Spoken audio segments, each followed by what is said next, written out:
feel very presidential here. I feel like a Monica Lewinsky joke would be appropriate right now, but I don't have any. Yeah, I'm the founder and CEO of Flow State Media. Basically, we're a casual game studio, angel-backed. We raised a little bit of funding past summer.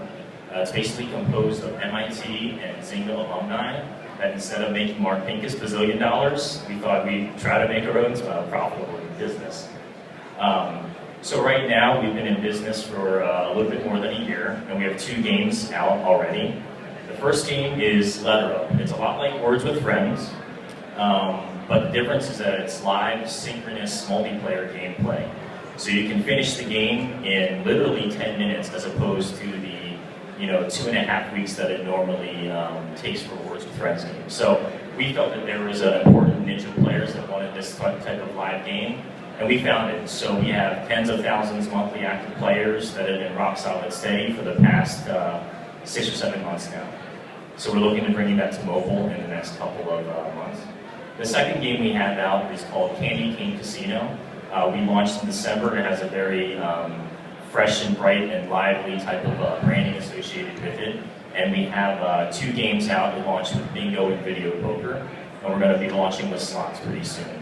We saw that there was a big market for this when we were at Zynga, so we felt that, hey, there's mixed quality in the social casino space. Let's bring out something more polished.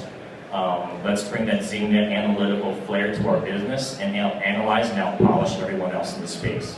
So that just launched in December. Things are going well. We hope to bring the mobile version out pretty soon. A couple of things about the company. They asked us to talk about the makeup. So basically, we have 2.5 engineers, 1 marketer, who's myself, 1 product manager, and 1 artist. So a small team, but very experienced. Everyone's deep into their 30s, maybe even their 40s right now. So they know what they're doing. So I highly recommend partnering with people, get people who are experienced and can do the work of 3 normal human beings. In terms of what we're looking for at the conference, obviously to spread the word about Leather Up in our games. We'll be raising a Series A round of funding in the next couple of months, so any investment partners we're interested in talking to, as well as people in the casino universe, because we're looking to be the developer of choice for a lot of land-based casinos here. In terms of some of the challenges that you guys will face, certainly we touched about it. Now it's the 3rd person talking about distribution. But our strategy was a little bit different.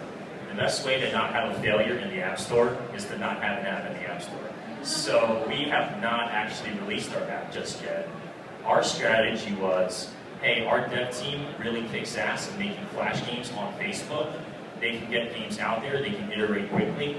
We saw that with Candy Crush and Zynga Poker. They developed a massive audience of people just on the web, so that when we do come out with our mobile versions of our games, boom, we have an instant 500,000 or millions of people that we can push into the game.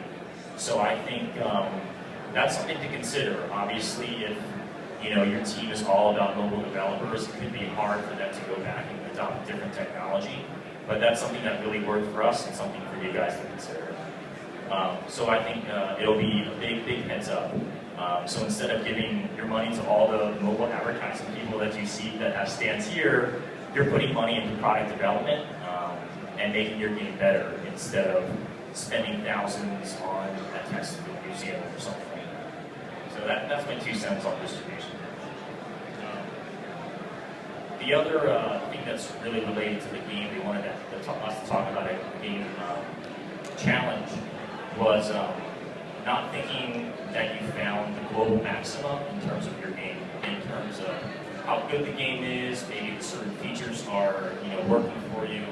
But I think, especially given our experience at Zynga, we found that as soon as you found a feature that sort of worked, Zynga was really good at optimizing the hell out of that feature, right around how it was doing in terms of TAU, retention, K factor, monetization, things like that.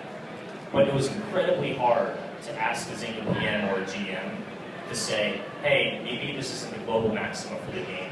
Maybe this is a local maxima. Let's try something different. And I think we were almost getting into that trap ourselves with Leather Up. We found that people really liked the game, and there seemed to be a a desire to want shorter games, so we were trying to optimize in slow increments to get the game faster, because an average game took about 25 minutes.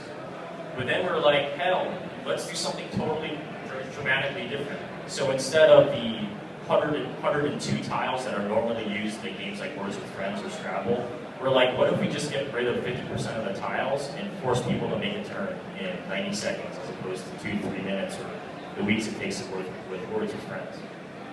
And it actually turned out great, you know, so it was a big win for us. The amount of games that people play per daily active user dramatically increased by about 60 or 70%. People are spending more coins, people are playing more games, and all the numbers went up. So retention went up, monetization, all of it went out, because we were willing to you know, try something different, try something radical. So I encourage developers to do something. The last point is about fundraising, which I know is something very near and dear to everyone's hearts, especially as an indie game developer. So I'll tell you quickly how we did it. Basically, in the Valley, there's all these VCs, there's a lot of money floating around. We went and talked to them. But it was cold as ice when we went to go raise money. They're saying, Zynga's cold, it's doing terribly in the stock market, we're not touching that sector. You know, so after a half dozen meetings with various VCs of, you know, very, you know, high prominence, I realized it wasn't working. But what did work for us was me just letting my friends know, my colleagues that knew me from high school, college, grad school, that I'm doing the startup. I think there's a real opportunity with what we're doing, and we have the right team in place. We got 80% of our funding actually from my good close friends. So the friends and family round is a real route that you guys can take. And I encourage it because sometimes the talking with VCs or large angel funds, it's really difficult because basically you have to establish credibility in 15 minutes. And if they don't think you're legit, you're not getting the funding. Whereas I was appealing to people who knew me since I was, you know, a sophomore in college, or you know, a kid in high school that always dreamed about making his own video game company. And when I told them that I've spent my whole career, the last 15 years, focused on building games, and I really wanted to do a startup, they believed in me and they were willing to fund, you know, our company. So that was how we raised the seed funding, you know, for Flow State, and that'll give us a good amount of runway deep into 2014. And you know, then we'll be looking into raising probably something bigger later this year. So that's our story. Hope that's helpful to you guys. We'll be around. We're in the indie game zone showing off Letter Up in Candy King Casino, and happy to answer questions. All right, thanks.